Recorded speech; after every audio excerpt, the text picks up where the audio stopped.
We're in a pandemic, so for the love of all that is science, please stay home, practice social distancing, wash your hands regularly, and stay healthy.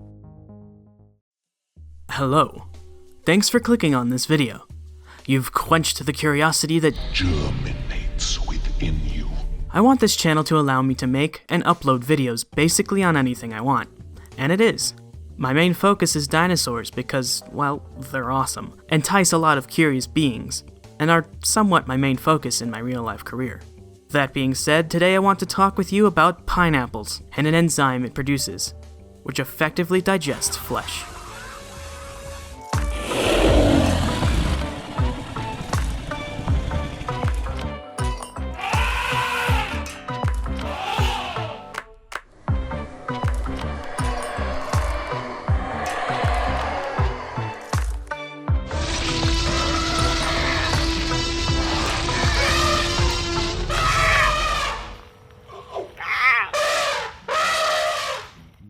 Alright, so maybe it's just me, but when I always thought about pineapples, I always thought they were a fruit that grew from trees like coconuts or apples. This is very much not the case. In fact, pineapples are a part of the bromeliad group. That's right, pineapples are fruits formed on plants that look like those plants you use or see in terrariums. The bromeliads are an incredibly interesting group. At least when it comes to plants, as they are so diverse and contain members which have adapted to an extreme variety of niches. The bromeliad family is scientifically known as the Bromeliaceae and contains 3,590 known species. That's a lot of species, enough to make trying to describe the group unhelpful. The Bromeliaceae can be split into three easy-to-digest categories: the Pitcairnioideae, Tillandsioideae, and the Bromelioideae. The Pitcairnioideae is a group comprising most of the arid-adapted bromeliads. Most members of this family are terrestrial, or saxicolous, which just means they can grow from soil or attach themselves to rocks. Some produce rather beautiful colors, like this orange Dicea species, while many others are the usual green, exemplified here by a Brocchinia, or this Encolirium. The Tillandsioideae is the most speciose, with 1,277 known species. This group contains species adapted to tropical as well as extremely dry climates. They are characterized by smooth or entire leaf margins, unusual color and markings, some producing fragrant flowers, spineless leaves, and winged seeds with feathery plumes, which are great at being dispersed by the wind and sticking to surfaces to germinate into the amazing adult plants we see here. Despite the name Spanish moss, the Tillandsia usneoides plant is actually a bromeliad. This just shows you the lengths to which this group has been shaped by their environment. In the same group as Spanish moss and ball moss are these clubby-looking things: Viricia duvallinea, Tillandsia stricta, and Mesobromelia capituligera are all great examples of the reddish bromeliad shapes you may be more familiar with. I know when I used to live in Florida, till the age of 7 or so, I'd see a lot of Spanish moss hanging from trees and ball mosses mildly hitched to any crack they could find. I remember being told not to play with the Spanish moss as they were said to be great places for mites and other dangerous arthropods to hang out. Bromelioideae is the third group, and holds the least amount of species at 861 known. Like the other groups, the shapes, colors, and sizes vary dramatically. Unlike the other groups, the Bromelioideae are characterized by rosette-arranged leaves which catch and hold water. These water catches are the perfect place for teeny animals to live. The tropical rainforests in which these plants live are the perfect environment for a vast diversity of teeny tiny creatures, both with and without a backbone. Many species of poison dart frogs lay their eggs in these plants, placing a single baby in each one. The pool of water provides a perfect environment for the developing larva, and Mama Dart Frog brings food every once in a while, or drops an infertile egg in there to give Junior a hearty breakfast of sibling-to-be. These plants are also characterized by spiny leaves and berry-like fruits.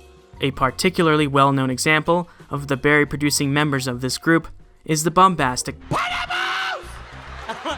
The main focus of this video is the pineapple, or Ananas camosus, because I recently found out about the potentially dangerous secret it hides within its plump, juicy flesh. The pineapple is an herbaceous perennial. To the non-botanist out there, myself included, herbaceous describes plants that do not have any woody stem. So something like bamboo, or literally any of the common plants we call trees, are not herbaceous. And pretty much any flower you can think of is herbaceous. Perennial simply describes a plant that lives longer than 2 years. This means the plant that sprouts a pineapple fruit lives for a relatively long time and is lower to the ground and made mostly of leaves and soft stems.